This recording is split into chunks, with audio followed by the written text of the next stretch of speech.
Hi, I'm Amanda. I've been working as a receptionist at Horizon Enterprises for almost 2 years now, trying to make ends meet while paying off my student loans. The salary isn't great, but it's steady. And that's what counts when you're living in a tiny studio apartment with a temperamental heater and a cat named Noodles, who eats better than I do. Morning, Amanda. Coffee machine's working again. Mark from IT slid a steaming paper cup across my reception desk. His messy, dark hair stuck up in all directions, like he'd been electrocuted by one of the computers he fixed. You're a lifesaver. I couldn't afford my usual stop at Capital Coffee this morning. Rent hike? Yep. Third one this year. Another $50 I don't have. The elevator doors opened, and Jessica hurried out, her curly hair bouncing with each step. Hey girl, did you finish that expense report for the Johnson account? Diane is on the warpath this morning. Submitted it yesterday, don't worry. Thank God, she's looking for any excuse to... Excuse me to what, Jessica? Diane appeared behind her, clipboard clutched to her chest like a shield. Her perfectly highlighted blonde hair was pulled back so tight it looked painful. Nothing, Diane. Just checking on the Johnson report. Diane gave me a once-over, her eyes lingering on my second-hand blazer. Amanda, Mr. Reynolds needs the conference room set up for the 10 a.m. Don't be late this time. I wasn't late last. And fix your hair. This isn't a college dorm. She clicked away on her designer heels. Jessica rolled her eyes. Someday, I swear. The morning passed in a blur of phone calls and emails until I noticed an elderly man standing confused in the lobby. He wore a worn tweed jacket and leaned heavily on a wooden cane, looking lost. Can I help you, sir? He glanced up, relief washing over his weathered face. Oh, thank you. I'm supposed to meet someone, but I seem to have forgotten which floor. I noticed Diane watching from across the lobby, tapping her foot impatiently while Mr. Reynolds was talking to her. Do you remember who you're meeting? I asked the old man.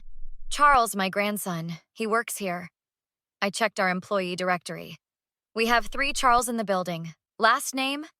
Wilson. My heart skipped. We didn't have a Charles Wilson employee. We had a Charles Wilson who owned the entire company, but surely this wasn't his grandfather. Sir, would you like to sit down? I can get you some water while I make a call. So kind of you, he said, lowering himself into the chair I offered. I brought him water and a company magazine, then called executive reception on the top floor. Amanda, what are you doing? Diane hissed, suddenly beside me. We have actual clients waiting. This gentleman needs help. He probably wandered in from the street. Security can handle it. But he says he's meeting... I don't care if he says he's meeting the Queen of England. Stop wasting time on random old men and do your job before I speak to Mr. Reynolds about your priorities. I watched her walk away, my cheeks burning with anger and embarrassment as the old man sipped his water quietly, pretending not to have heard. I watched Diane stride away on her ridiculous heels while I turned back to the elderly man. I'm so sorry about that, sir. Don't worry about me, dear. I've dealt with plenty of Dianes in my day. Before I could respond, my desk phone rang. It was executive reception confirming they'd send someone down. Within minutes, a security guard from the top floor appeared and respectfully escorted the old gentleman to the elevator. The next morning, my computer refused to boot up. Mark crouched under my desk, fiddling with cables. This is weird. Someone unplugged your tower and switched some cables around. It's like they wanted it to look like an accident. Could it have been the cleaning crew? They don't touch the tech. Building policy. I remembered Diane's smirk when she'd walked past my desk earlier. Can you check if any files were accessed? You thinking someone messed with your stuff? Who'd do that? I shrugged, not wanting to make accusations without proof. Later that afternoon, Jessica slid a coffee across my desk. Heads up, Diane's telling Mr. Reynolds you misplaced the Henderson contract. What? I scanned and filed it yesterday? Well, it's mysteriously missing from the system now. And guess who found it in her own email? My stomach dropped. She's setting me up. Bingo. Watch your back, girl. She's gunning for you since that thing with the old guy yesterday. After a brutal day of damage control, I stopped at Mel's Diner, a cheap spot 3 blocks from my apartment. The place was nearly empty except for a familiar figure hunched over coffee and pie. "Mind if I join you?" I asked the old man from yesterday. He looked up, recognition lighting his eyes. "The kind receptionist. Please, sit. I'm Walter." "Amanda, sorry again about yesterday. That woman was quite rude to you." "Diane? She's my boss.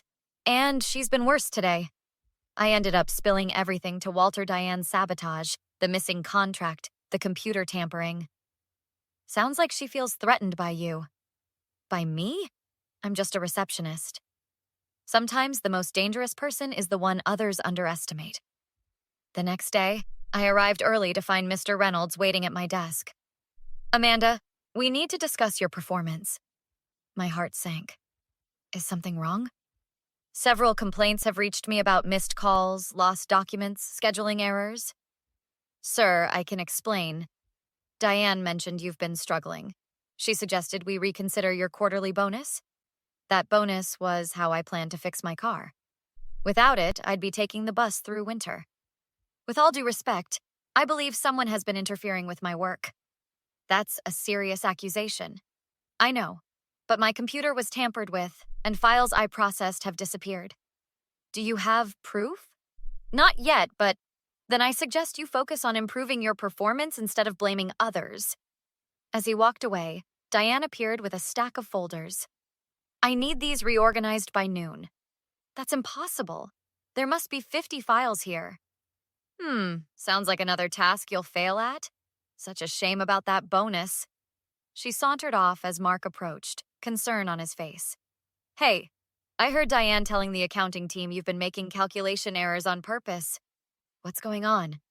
"She's trying to get me fired." "Why?" "Because I helped an old man when she wanted him thrown out." "That's insane."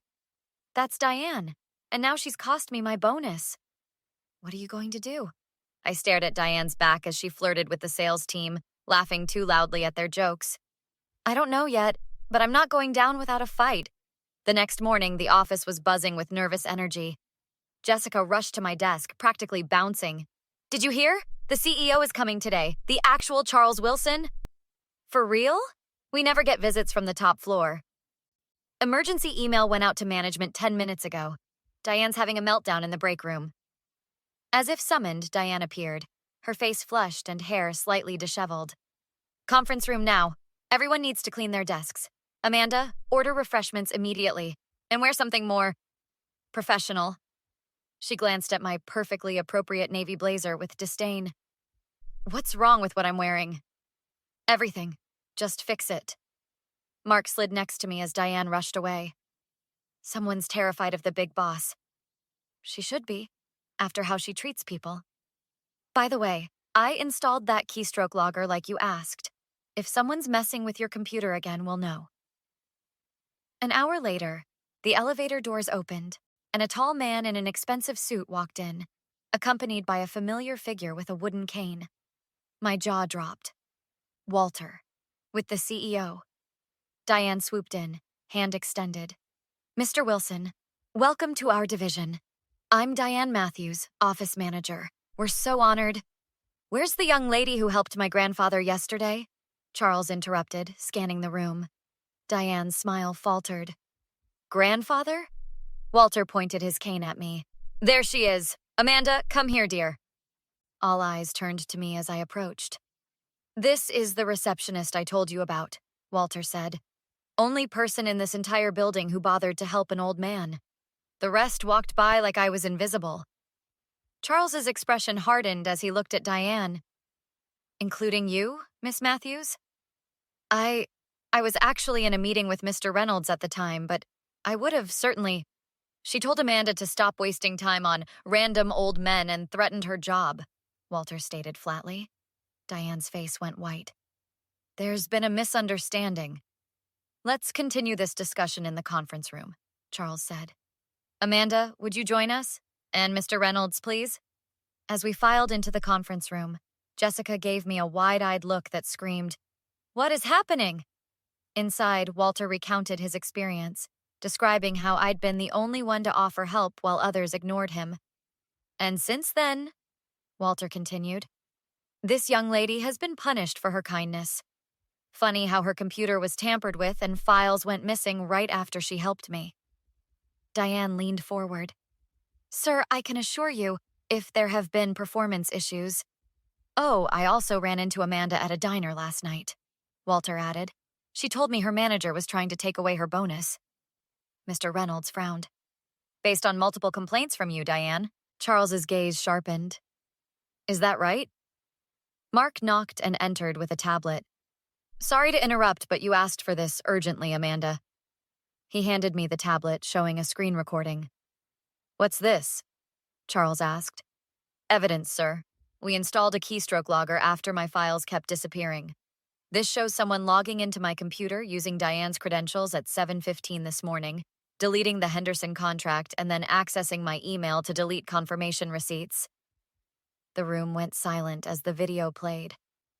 That's not me, Diane protested. Anyone could have used my login. The system also captures webcam images during login attempts, Mark said quietly, swiping to a crystal clear photo of Diane at my desk. Diane's face crumpled. I was just trying to maintain standards. She spends time chatting with everyone instead of working. You mean like when she stopped to help an elderly man who turned out to be my grandfather? Charles asked, his voice dangerously calm. The same grandfather who sits on our board of directors? Diane looked like she might faint. Diane gripped the edge of the conference table, her perfectly manicured nails digging into the wood. I think we've seen enough, Charles said. Mr. Reynolds, please escort Miss Matthews to HR for a full investigation. As Diane was led out, she shot me a death glare. This isn't over. You set me up. The only person who set you up was yourself, Walter replied. The next morning, a company-wide email announced an emergency staff meeting. I found the conference room packed with Jessica, saving me a seat. Word is, Diane's getting canned in front of everyone. No way. They wouldn't do that publicly. Charles entered with Walter and Mr. Reynolds behind him. At Horizon, we pride ourselves on integrity and respect. Yesterday, we discovered evidence of serious misconduct by a member of the management team. The doors opened and Diane walked in, escorted by security. Following a thorough investigation, we found that Diane Matthews has systematically undermined employees, falsified reports, and manipulated company data. Your employment is terminated, effective immediately. You can't do this, Diane erupted. I've given 8 years to this company. Made by you, Mark called out, holding up his tablet. The system logs don't lie. This is all because of her, she pointed at me. One old man complains and suddenly Little Miss Perfect gets me fired? That's quite enough, Walter said firmly. As security escorted a sobbing Diane out, Charles cleared his throat. Now to more positive matters. Amanda, would you join me? Amanda demonstrated something we value deeply, genuine care for others regardless of perceived status. I'm pleased to announce her promotion to Office Communications Director, effective immediately. 2 weeks later, I settled into my new office, Diane's old space. Walter knocked on my door. How's the view from up here? Still getting used to it? Hard to believe everything changed because I helped someone. That's usually how the biggest changes happen. Diane called yesterday, wanted to apologize. What did you tell her? That some bridges can't be unburned? That afternoon, Jessica and Mark arrived with a small cake. To our new boss lady, Jessica grinned. Who doesn't take crap from anyone? I'm just me. Nothing's changed. Everything's changed, Mark corrected. People talk to each other now. Mr. Reynolds actually smiled yesterday. I looked around at the office, at people collaborating without fear. Know what Diane never understood? Kindness costs nothing, but its absence costs everything. As we celebrated, I spotted Walter and Charles watching from across the hall, both nodding in approval. Sometimes justice comes from unexpected places, like helping an old man when no one else would. What do you think? Do toxic people like Diane deserve a second chance after they've been exposed and claim to have changed? Or was Amanda right to believe that some bridges can't be unburned? Share your thoughts in the comments below. Have you ever encountered someone like Diane in your workplace? How did you handle it? If you enjoyed this story of workplace justice, please hit that like button and consider subscribing for more revenge stories like this one. Your support helps our channel grow, and we'd love to hear which character you related to most.